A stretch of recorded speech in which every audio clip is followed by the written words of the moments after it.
Ang video na inyong napapanood ay kuha sa isang inabandonang kapilya, ang lugar kung saan natagpuan ang isang Slovak na turista na nagbakasyon kamakailan sa Pilipinas. Nang matagpuan siya, nasa isang tagong bahagi ng kapilya at nasa hindi maayos na posisyon. Wala na ang kanyang wallet at ang mas nakakabahala pa, wala na rin siyang saplot pang ibaba. Ano kaya ang totoong nangyari sa kanya at paano kaya ito naranasan ng isang turista na hangad lamang ay magsaya sa isa sa pinakamagandang lugar sa Pilipinas?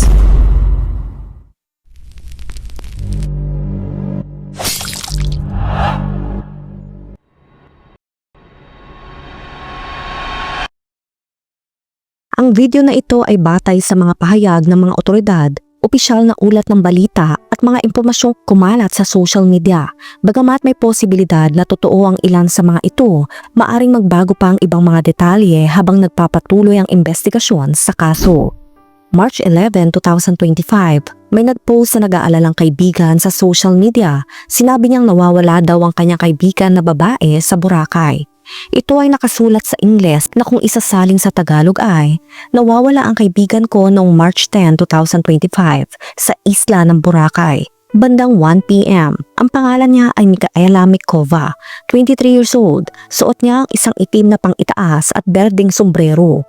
Kung mayroon kayong anumang impormasyon na maaring makatulong, pakikontak ang mga numero ng telepono sa poster. Maraming salamat.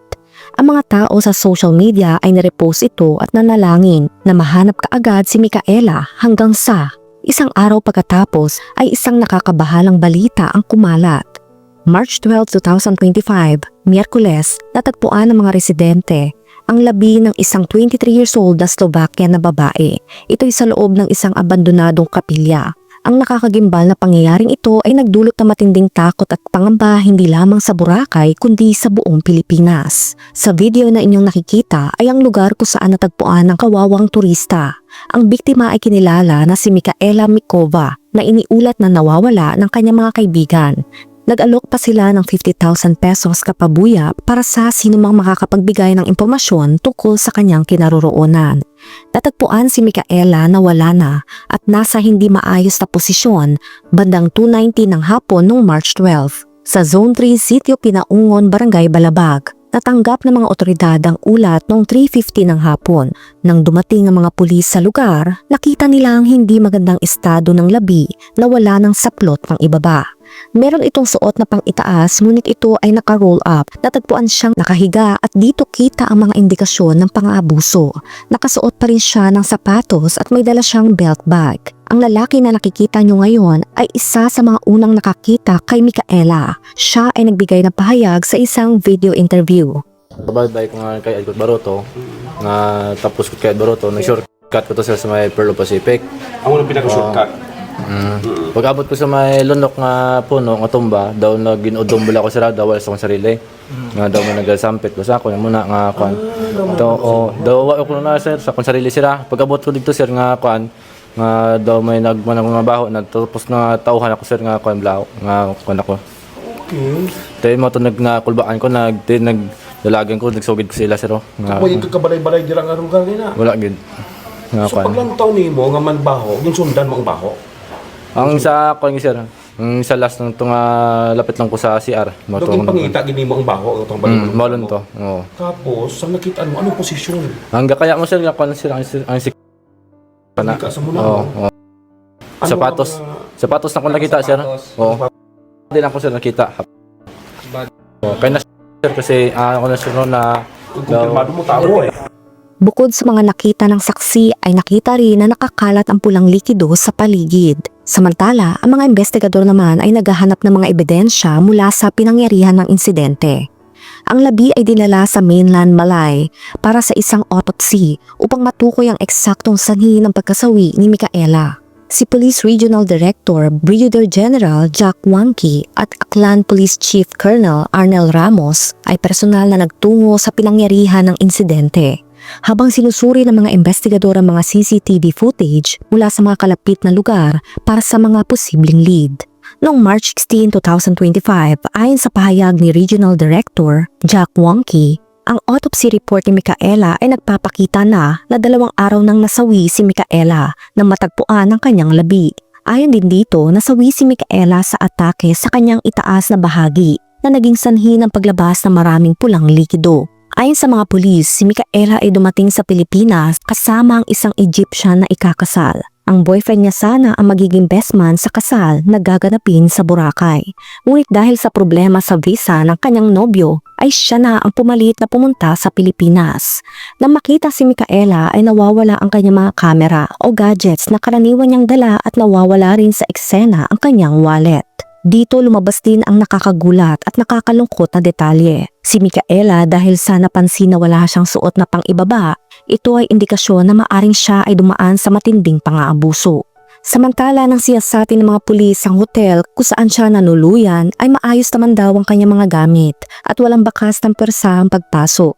Napag-alaman na si Micaela ay mahilig sa adventure sa mga lugar tulad ng ruins kung saan siya natagpuan. Hindi malinaw kung pumunta ng kusa si Micaela doon o siya ay dinala lamang ng mga salarin. Kung titignan ng kapilya na ito ay may tuturing na tourist spot ng Boracay at madalas din itong daanan bilang shortcut patungo sa dalampasigan. Si Micaela Mikova na 23 years old mula sa Czech Republic ay isang teaching assistant at event staff. May dedikasyon siya sa edukasyon at pagtulong sa iba lalo na sa mga may kapansanan. Kaya't pinili niya mag-aral ng special education major in English sa Masaryk University, Brno, kung saan siya nagtapos noong June 2024. Bilang bahagi ng pagnanais na palawakin ang kanyang kaalaman, sumali siya sa Erasmus Exchange semester at nag-aral siya ng psychology sa Universidad de Madera mula February hanggang June 2023. Ang karanasang ito ay nagbigay sa kanya ng mas malalim na pag-unawa sa pag-uugali ng tao na naging malaking tulong sa kanyang trabaho bilang guro. Ngayon, bukod sa pagtuturo, abala rin siya sa iba't ibang event work na nagpapakita ng kanyang kasipagan at kakayahang makibagay sa iba't ibang larangan. Samantala, may kumakalat din na isang larawan sa social media ng isang lalaki na sinasabing nakainuman ni Micaela bago ang insidente at siya ay pinaghinalaang posibleng salarin. Mayroon ding 3 pang suspect na tinutukoy ang mga otoridad, kabilang ang isang individual na nahuli kamakailan dahil sa bawal na substance na may pinaniniwala ang may kaugnayan sa kaso. March 18, 2025, umamin na ang 2 sa 3 person of interest na nasa kustodiya na ng pulisya habang patuloy pa rin ang paghahanap sa isa pang posibleng kasabwat na pag-alamang may dating kaso na ang 2 suspect na may kaugnayan sa bawal na substance noong 2019 at 2024. Ayon sa pulisya, nagpahayag na matinding kalungkutan ang pamilya ni Micaela at sinabi nilang posibleng hindi na sila magtungo sa Pilipinas upang personal na kunin ang kanyang mga labi. Sa halip, hihintayin na lamang nila ang mga protocol ng embahada para maibalik ito sa kanilang bansa. Matapos ang isinagawang autopsy, ipinasya ng pamilya na ipakremate ang mga labi ni Micaela alinsunod sa kanilang kahilingan sa Slovakia. Inaasahang may uuwi ang kanyang abo sa lalong madaling panahon. Samantala, nag-alok ang pulisya ng aklan ng 100,000 pesos na pabuya para sa anumang impormasyon na maaring makatulong sa paglutas ng kaso at sa paghahanap na rin ng isang suspect. May kumakalat din na kwento sa Reddit, isang solo traveler ang muntik na mabiktima ng pangahalay sa Boracay. Noong September 4, 2024, dahil sa pagsasanay niya ng jiu-jitsu, nagawa niyang ipagtanggol ang sarili at makaligtas. Habang siya'y pauwi, bigla siyang inatake ng isang lalaki sa madilim na daan. Nagpatuloy ang kanyang paglaban gamit ang natutunan niya sa jiu-jitsu. Matapos ang ilang minuto ng komosyon, tumakas ang suspect na mapagtanto niyang hindi niya magagawa ang kanyang balak. Hindi ninakaw ng suspect ang cellphone ng biktima at siya ay nakatakas. Pagkatapos ng insidente, humingi siya ng tulong mula sa mga turista at nag-report sa pulisya. Bagamat mahirap makahanap ng lead dahil walang CCTV, ibinabahagi ng biktima ang kanyang kwento upang magbigay ng babala sa iba, lalo na sa mga babaeng naglalakbay mag-isa. Anya, ang mga natutunan niya ay, una, iwasan ang madilim na lugar kapag mag-isa. Pangalawa, panatilihing alerto. Pangatlo, matutong dumipensa sa sarili. Pang-apat, makinig sa kutob. Kapag titignan ng mga komento sa post na iyon, ay talagang masasabing ang nangyari kay Micaela ay hindi lang first time. Which is hindi naman sa sinasabing normal pero alam naman ng lahat na walang perpektong lugar at meron talaga mga taong hindi mapigilan ang sarili na gumawa ng masama. Sa kabila nito ay dineklara ang kaso ni Micaela na isolated incident Tiniyak ng pulisya na mananatiling ligtas ang lugar at nagpatupad sila ng mga maraming hakbang sa seguridad tulad ng pagtaas ng presensya ng pulis at mga patrol.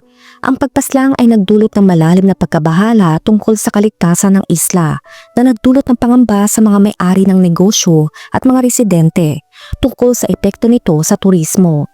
Ang pagpaslang sa dayuhan ay kasunod ng pagkasawi ng 14 years old na babae na natagpuan sa isang palayan sa Nabas, Aklan noong January 2025. Sinabi ng pulisya na siya ay nabuso.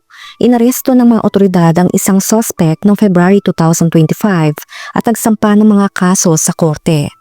Sa kabilang banda, nakakalungkot na ang maganda at inosenteng isla na ito ay nadungisan ng mga hindi kanais-nais na pangyayari. Naway makamtan ng mga salarin ang nararapat na parusa at magbigay ng katarungan sa insidenteng ito. Ikaw, ano masasabi mo sa kwento natin ngayon? Let me know sa comment section. Kung nakaabot ka sa video na ito ay maraming salamat. Huwag kalimutan mag-like, share, subscribe, and turn on the notification. Ingat ka palagi. Ciao!